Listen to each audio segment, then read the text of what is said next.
नमस्कार दोस्तों, आप सभी का स्वागत है हमारे YouTube चैनल पर। अगर आप हमारे चैनल पर नए हैं और आपने हमारे चैनल को अभी तक सब्सक्राइब नहीं किया है तो जल्द से जल्द हमारे चैनल को सब्सक्राइब कर दें।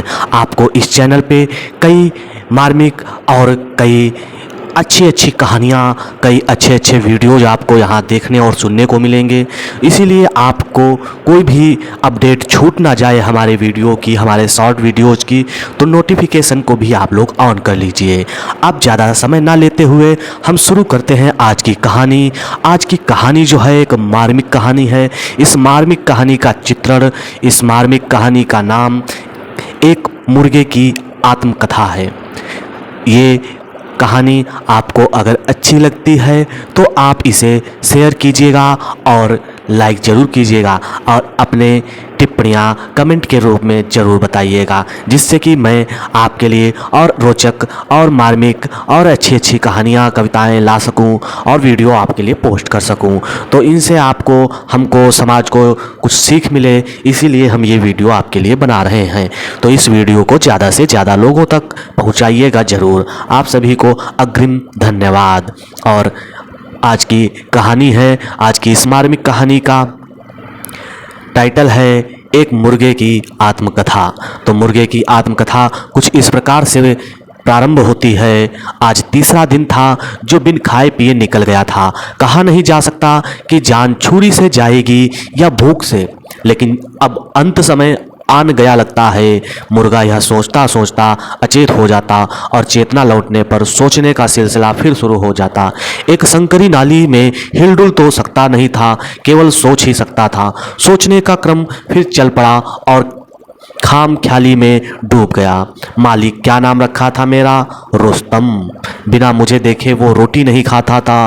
वो सुबह सुबह अल्लाह का नाम लेता या नहीं, लेकिन मुझे पुकारे बिना उसकी आँख खुली हो ऐसा कभी हुआ ही नहीं था।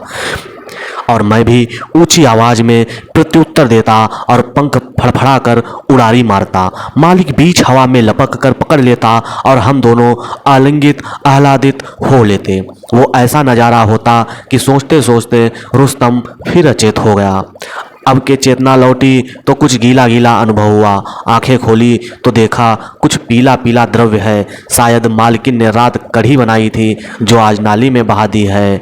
ओ या अल्लाह, तो कितना मेहरबान है, कितना रहम दिल है, अपने बंदों का कितना ख्याल रखता है तू। यह सोचकर वो जल्दी जल्दी खाने लगा। लेकिन यह क्या, यह द्रव्य कोई कढ़ी नहीं अपितु मालकिन के बेटे की विष्ठा थी जो उसने नाली में बहाई थी। रुस्तम फिर अतीत में पहुंच गया। मेरे कई दोस्त मानव और पशुओं की विष्ठा को शौक से खाते हैं, लेकिन मुझे इससे घिन्न थी। मेरा मानना था कि जब कायनात में खुदा ने इतनी अच्छी चीज़ें बिखेरी है और इतनी अच्छी चीज़ें बनाई हैं, तो इतनी गंदगी में रह के इतनी गंदी चीज़ क्यों खाई जाए। और मेरा मालिक तो मुझे दुनिया भर की अच्छी चीज़ें ला कर देता था और अपने हाथों से खिलाता था। बादाम, मक्खन तो मेरी नियमित खुराक थी। जब मालिक काजू, पिस्ते, नोजे खाता तो मुझे भी खिलाना ना भूलता, अपितु खुद बाद में खाता, मुझे पहले खिलाता। वो कहता था यह सब तेरी मेहनत का है, खा ले बेटे। मनुष्य के स्वभाव को लेकर मेरी अक्सर साथी मुर्गों से बहस हो जाती थी और अनेक बात तो मारपीट भी, क्योंकि एक मनुष्य एक स्वार्थी और एहसान फरामोश जीव है और इसे सिद्ध करने के लिए तरह तरह के वे उदाहरण देते। लेकिन मेरा हमेशा यही कहना होता था कि सभी मनुष्य एक जैसे नहीं होते हैं। मेरे मालिक देखो जो मुझ पर जान छिड़कता है, लेकिन आज जब वो छुरी लेकर मेरे पीछे भागा तो सोचते हुए रुस्तम फिर बेहोश हो गया। चेतना जब लौटी तो फिर अतीत में पहुंच गया। वो भी क्या दिन थे जब मालिक मुझे अखाड़े में ले जाता था। मेरा डील डोल देख अधिकांश मुर्गे तो लड़ने की हिम्मत ही नहीं दिखा पाते थे और जो दिखाते वो दोबारा लड़ने लायक नहीं रहते थे। तब मालिक मुझे कंधे पर बिठा लेते। दूसरे दिन जब मेरी और मालिक की फ़ोटो अखबार में छपती तो मालिक मुझे बुला लेता और अखबार दिखाता तो मेरा सीना फूल जाता। घर ट्रॉफियों से भर गया था, जिसके साथ मेरी और मालिक की अनेक स्नैप टंगे हुए थे। मुकाबले के बधाई देने के बहाने हर मुर्गी करीब आने को आतुर होती, लेकिन मैं उसको घास न डालता सिवाय सुनहरी के। क्या दिन थे वे, लेकिन समय पंख लगाकर उड़ गया, पता ही नहीं चला। ऐसा नहीं कि अखाड़े में मुझे किसी ने पटकनी दे दी हो या बुढ़ापा आ गया हो जिससे मेरे दिल लग गए हों, लेकिन अब वो बात नहीं रही। धीरे धीरे मुर्गों की लड़ाई का चलन कम होता चला गया और मेरा रुतबा भी।